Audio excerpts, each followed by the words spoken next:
The LJL has finally announced the rosters for the LJL 2019 Spring, and today I will be doing a power ranking of those teams. So as you can see on the screen, I quickly have a little graphic, but to go through it, I have Detonation at number 1, then Burning Core, USG, V3, Sengoku, Crest Gaming, Rascal Jester, then last place I have AXIZ. If you don't know anything about the LJL, it's the Japanese league. They're now franchised, so even if you do place last place, there isn't a really big negative to it. But obviously, if you really are competitive, you don't want to be last place. So to start off the video, let's go through number 1 through 8. So starting off, we'll talk about DetonatioN FocusMe. So they retained most of their players. They only changed their support. They used to have a player called Vivid, who has been in the LGL for a long time. He's been with Detonation for about 3 years, but they replaced him with Gang, the support for now, rest in peace, Pentagram. The reason why I put this as number 1 is because, they kept their core lineup, they won LGL. Detonation is one of the best team orgs in the LGL. I don't see any reason for them to not fall below first place. The best players on this team, in my opinion, are Evi and Utapon. I don't think Saros is that good of a mid laner. But, it depends who you ask. They have a mid lane sub. They have Ramune. So Ramune is their sub mid laner. Hopefully they put in Ramune instead of Saros, but because Saros has a lot of fans in the LGL, I don't see Detonation subbing him out unless if he really sucks. I see Saros as basically an anti playmaking mid laner where he just sits in lane, picks Ziggs or Hamdinger, tries to farm up, tries not to die, and punishes bad teams. So in the LGL, he's very effective. When it comes to Worlds, I don't think he's that effective. I think Steel's a really good jungler, especially in Japan. I think he might be the best. I'm not too sure about the new junglers in the scene, so we'll have to see how that turns out. And then number 2, we have Burning Core. Burning Core changed out a lot of players. They changed out their jungler, their top laner, and their AD carry. They used to have a guy called Rhea, or formerly known as Sneak Snake, in the top lane. I don't think he's that good. I think it was a very smart choice to replace him with Cog. It makes a bunch of sense. What I don't understand is Wilder getting replaced for once. Wilder looked pretty good last year, and once didn't look so great on Pentagram. I mean, it could be, it was his first year in Japan, communication issues, yada, yada, yada. You can say, there's a bunch of reasons you can say why he didn't perform, but, if I had to just look, I don't think that was a smart move, but he doesn't look like a bad jungler. I don't think having once will hurt the team that much, but I think Cog is a huge upgrade. I think Roki is the best Japanese mid laner by far. I don't think there's much competition in Japan in terms of mid laners, but if I had to get one, if I had Roki on my team, I wouldn't replace him with a Korean. I don't think it makes any sense. Yutori Moyashi is now in the team. He used to be the Pentagram AD carry. He's won LJL a few times. He's pretty good. I would say he is, up there. I would put Utapon as the best AD carry in Japan, and Yutori Moyashi probably as second in terms of just consistency and what he's able to do. Mocha, he came from Taiwan, I believe. He's okay. He didn't really wow me last year, but he was pretty solid. I wouldn't replace him for a new Korean support, especially when you have 3 solid Japanese players. I don't see any reason to panic replace unless if you can get someone really good. So they have a lot of veterans on their team, a lot of players that have lots of years of playing. That's why I think they will be consistently number 2. Obviously, USG and V3, if they step up their game, maybe they can replace them. But if I had to put my money on it, Burning Core is second for sure. Then, not last, third, I have USG. USG replaced their mid laner, Garrieru, with Dasher. I'm not too familiar with Dasher. He was in the challenger scene in Korea. And they also replaced their AD carry, Gango, with Keymaker. So Gango went to KT, good for him. Keymaker, I think Keymaker is a decent AD carry. If I got Keymaker, I wouldn't be too worried about it. He's pretty inconsistent in terms of AD carries. Some games he's really good. Some games he's pretty questionable decision making. So yeah, the players I would keep an eye on this team is definitely NT and Tussle. Tussle's been in Japan for quite some time. He speaks really good Japanese. So there's very little communication issue. Obviously, Dasher's never been in Japan, so he will have to work on his communication. But the jungle and support synergy should be good. It should be the same as last season. They definitely upgraded their mid. AD carry is probably downgrade. Like, you can say that. It's Korean to Japanese. There's not many Japanese players that will be an upgrade to a Korean player just because of the fact that Koreans are on average better than a Japanese player. And then they kept Appaman. I don't think Appaman's that good. I think he should have been replaced, but there probably wasn't that many options available to replace him with. So if you can't replace him with someone good, it's fine to keep Appaman. He has a lot of experience. He's not going to cost you the game. He's not going to win you the game, but he's definitely not going to cost you the game. So their bot lane is going to be something interesting. I don't know anything about Dasher. I don't really follow the Korean challenger scene, so I looked at his games a little bit. He looked all right. Nothing special. He'll probably be fine in Japan because Japan's competition is a lot weaker. It's just the communication. But for number 4, V3 Esports. Now, V3, this was a pretty interesting roster. I wasn't too sure what kind of players they'll get once I learned that Cog and Keymaker left the team. But they were able to get Paz from Pentagram.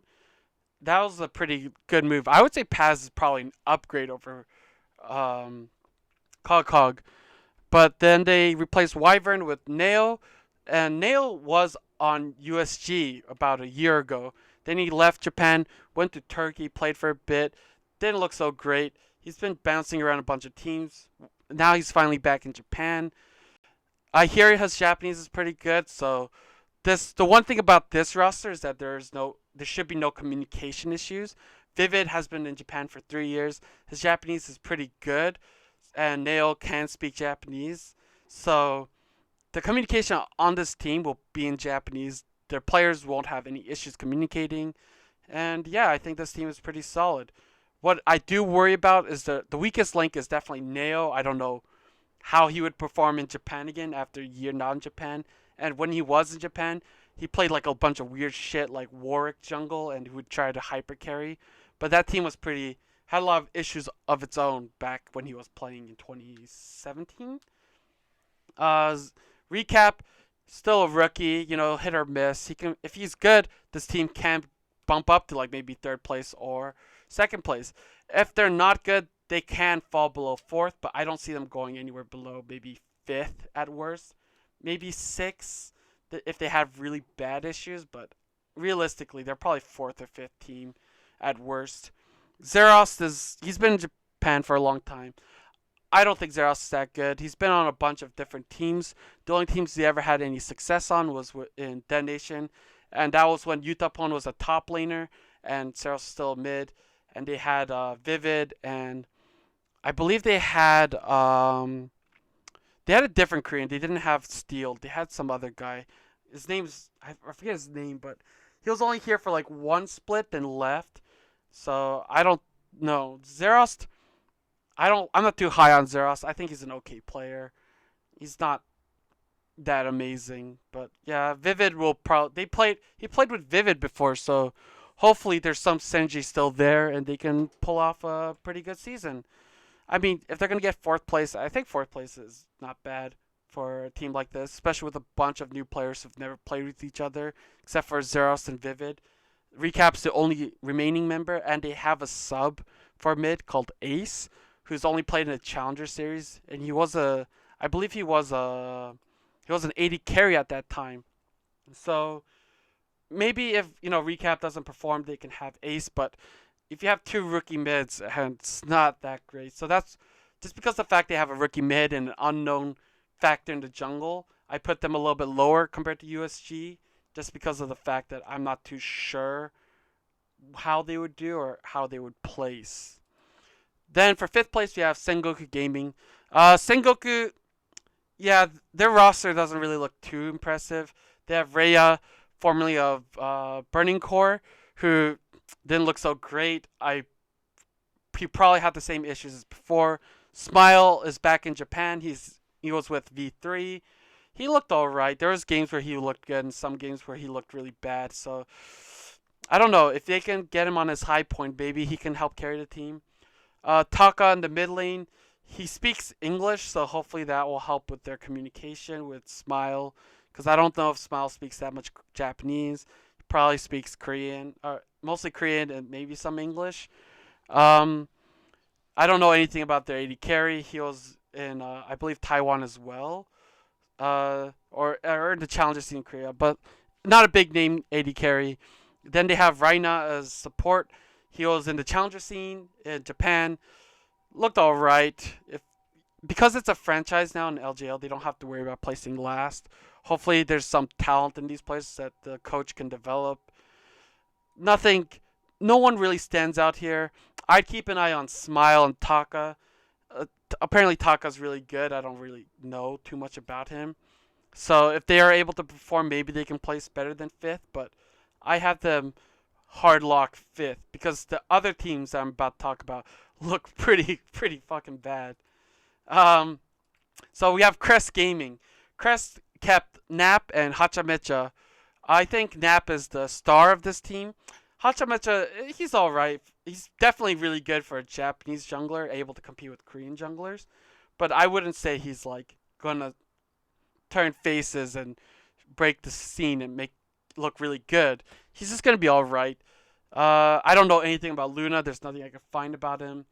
Art, there's nothing about Art to say. He was in what's it called? Afro Gaming. He was in Afro Gaming in Taiwan. He he was okay. I watched a few of his games. Nothing too impressive, but you never know.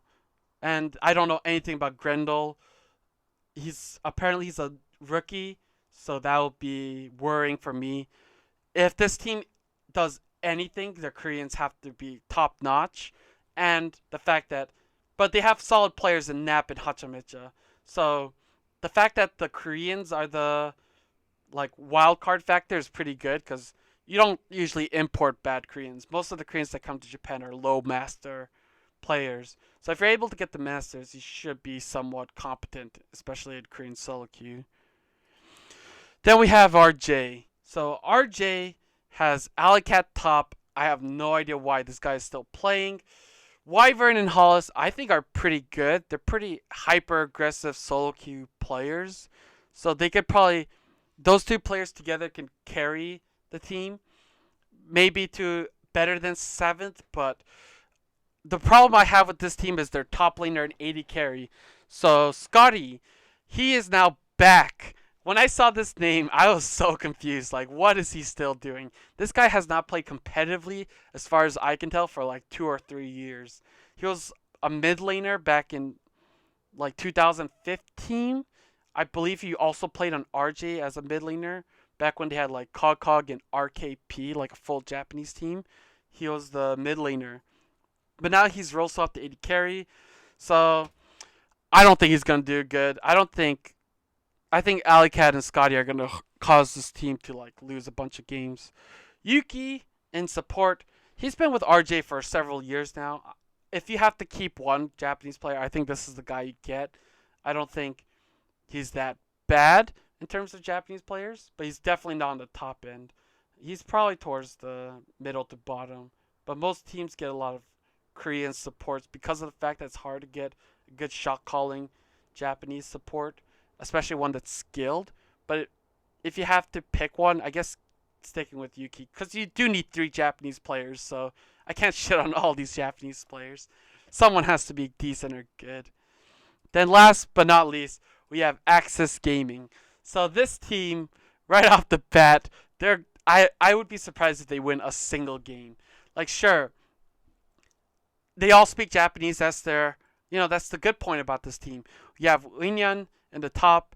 He was a sub in the challenger scene. You have Ison in the jungle. He was on Hokuto. He was the sub jungler for Rascal Jesters. I haven't seen him play in such a long time because when he was on Hokuto, he failed to get into the challenger scene. So I don't know about this guy, man. Garriere, he was on USG. He was probably the worst member on USG. So that's not saying much. Then you have Noah from Rascal Jester. Now he's joining. He's whatever. I think in that bot lane, Yuki was the better player compared to Noah. Then you have Thinton as support. And Thinton, if Thinton is probably the best player on this team, and when Thinton is the best player on your team, you have issues, you have problems. The fact that you don't have any Koreans on their team either says they're a budget team and they're just like, oh, there's no relegation, why should we try? We are the only team in LJL with an all Japanese team. People come watch us. But it'll probably be like in NA, we had Golden Guardians with all NA players. They placed last. Nobody cared who they were. Nobody watched any of their games.